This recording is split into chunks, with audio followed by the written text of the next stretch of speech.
हमारा वीडियो बहुत दिन बाद आ रहा है। कुछ हेल्थ इश्यूज़ के कारण मैं वीडियोस नहीं ला पा रहा था। यहाँ पे हम पहले देख रहे हैं नेशनलिज्म का हमारा पहला सीरीज हो चुका है। मोस्ट इम्पॉर्टेंट क्वेश्चंस की हम बस बात कर रहे हैं, चैप्टर का एक्सप्लेनेशन और बारे ज़्यादा डिटेल्स के बारे में हम बात नहीं कर रहे हैं, सिर्फ हम मोस्ट इम्पॉर्टेंट क्वेश्चंस की यहाँ पे बात कर रहे हैं। तो अगला यहाँ पे जो टॉपिक था हमारा नॉन कोऑपरेशन मूवमेंट्स के बाद, नॉन कॉपरेशन मूवमेंट्स में मैंने अल्लूरी सीतारामन को ज़्यादा इंपॉर्टेंस दिया है, but as compare to town और क्या बोलते हैं आपके प्लांटेशन, दोनों बहुत ज़्यादा इंपॉर्टेंट है। ठीक है, वो पार्ट भी एक बार अपना अच्छे से देख लीजिएगा। अब यहाँ पे हम देखते हैं डिमांड ऑफ पूर्ण स्वराज, ये भी बहुत इंपॉर्टेंट क्वेश्चन है। ठीक है, मेरी नज़र से ये ज़्यादा इंपॉर्टेंट टॉपिक लगा तो मैं इसको लेके आया हूँ। डिमांड ऑफ पूर्ण स्वराज, अगर हम डिमांड की बात करें पूर्ण स्वराज की, तो अक्टूबर 1920 में हमारा ये चीजें स्टार्ट हुआ था इरविन पैक्ट से। ठीक है, वहां पे इन्होंने क्या ऑफर दिया था हमको कि इंडिया का एक डोमिनेंस स्टेटस ले लो। इट मीन्स कि छोटा सा कुछ थोड़ा सा मतलब प्राइज होता है ना, जो थर्ड आने के बाद जो कोई बच जाता है उसको सांत्वना पुरस्कार दिया जाता है, उसी तरीके से एक सम सेल्फ रिस्पेक्ट के साथ अगर रह सकते हो आप, तो ये इन्होंने यहाँ पे ये पूर्ण स्वराज के टाइम में ये इरविन पैक्ट एक ठो आ रहा था, उसमें ये चीज लिखा हुआ था कि डोमिनेंट स्टेटस देना चाह रहे थे।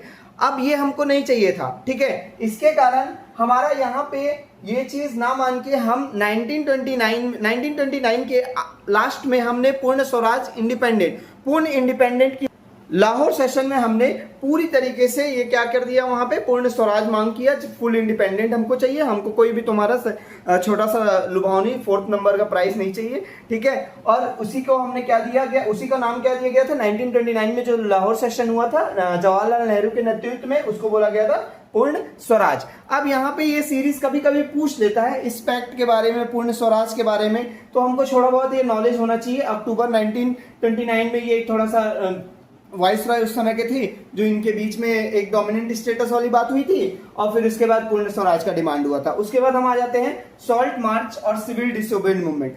सिविल डिसोबीडिएंट मूवमेंट में भी हम देखेंगे तो 4 टाइप की चीजें बनती है। एक पुअर प्रेजेंट मतलब रिचेस्ट प्रेजेंट होते हैं, और एक होते हैं पुअर, एक होते हैं बिजनेसमैन क्लासेस और वुमेन। इन 4 चीजों पे बात हुई है।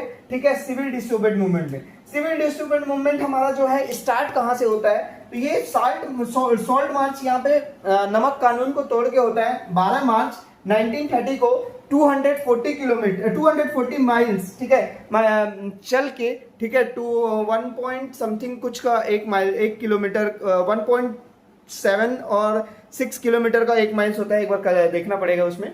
ठीक है, तो यहाँ पे 240 माइल्स चल के साबरमती आश्रम से दांडी तक गए थे, और वहां पे सॉल्ट लॉ को ब्रेक किया था। पहले नमक कानून हुआ करता था, नमक सिर्फ मोनोपोली था, और सिर्फ वो बना सकते हैं, क्या कहते हैं, ब्रिटिश।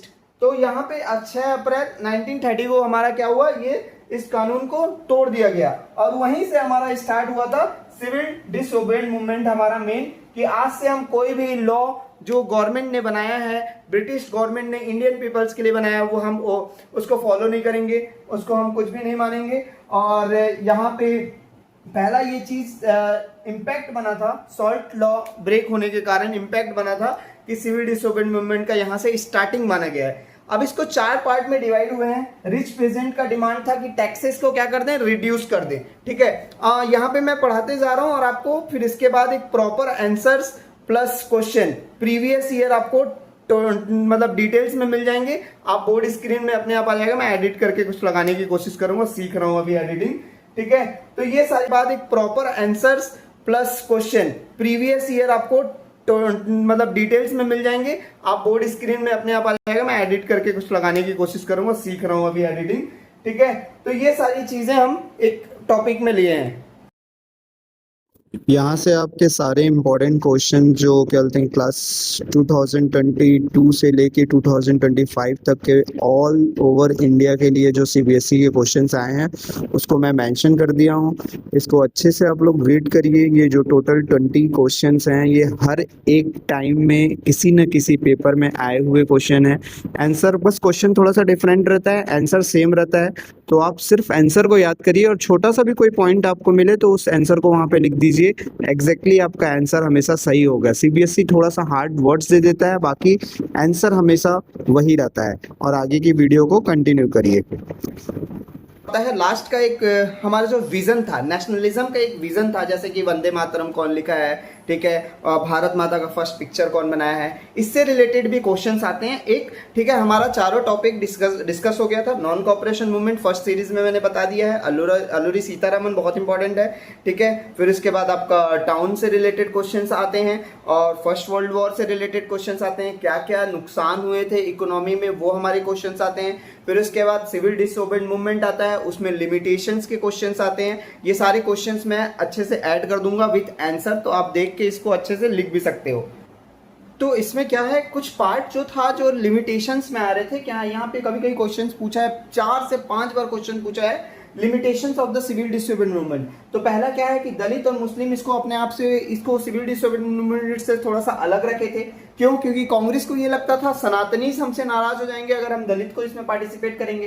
गांधी जी ने फिर इसको क्या किया, गांधी जी ने उनको दलित को क्या बोला गया था, क्या बोले थे, हरिजन बोले। फिर उसके बाद खुद लैट्रिन साफ किए ताकि लोग ज्यादा से ज्यादा यहाँ पे सिविल डिसोबेड मूवमेंट में दलित आए, पार्टिसिपेट करें, लोग एक साथ एक मिल के होके रखें, ब्राह्मण शूद्र और जितने भी कहते हैं दलित थे। फिर अवॉइड अनटचेबिलिटीज, इसको थोड़ा सा अवॉइड करना। डॉक्टर भीमराव जो यहाँ पे बीराव अंबेडकर जो हमारे थे, डिमांड कर रहे थे सेपरेट इलेक्टोरल फॉर द दलित। इसका मतलब क्या हो गया कि दलित के लिए एक अलग से पर्सन खड़ा होगा और दलित ही उसको वोट देंगे, ठीक है। बट यहाँ पे लास्ट में ये सारे लिमिटेशंस में आता है, लेकिन पुणे पैक्ट में ये जाके 1932 में ये सारी चीजें खत्म हो गई, क्योंकि जब महात्मा गांधी और इनके बीच में जब साइन हुआ कि दलित के लिए हम प्रॉपर एक रिजर्वेशन दे देंगे, ST SC का भी रिजर्वेशन होता है लोकसभा के सीट्स में, ठीक है, तो उनको अलग से रिजर्वेशन दिया गया, लेकिन सेपरेट इलेक्टोरल नहीं रहेंगे आपके लिए। जो वोट देंगे वो सब एक साथ मिलके कहते हैं वोट देंगे, भले वो रिजर्व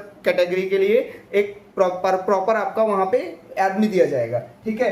तो ये सारी चीजें लिमिटेशंस और ये सारा चीज आ रहा है पुणे पैक्ट, ये सारे इंपॉर्टेंट्स है, ठीक है। अब ये सारे क्वेश्चंस के साथ मैं अटैच कर दूंगा ताकि बीच बीच में आप अच्छे से क्वेश्चंस को भी समझे और आंसर के साथ आपको चीजें मिले।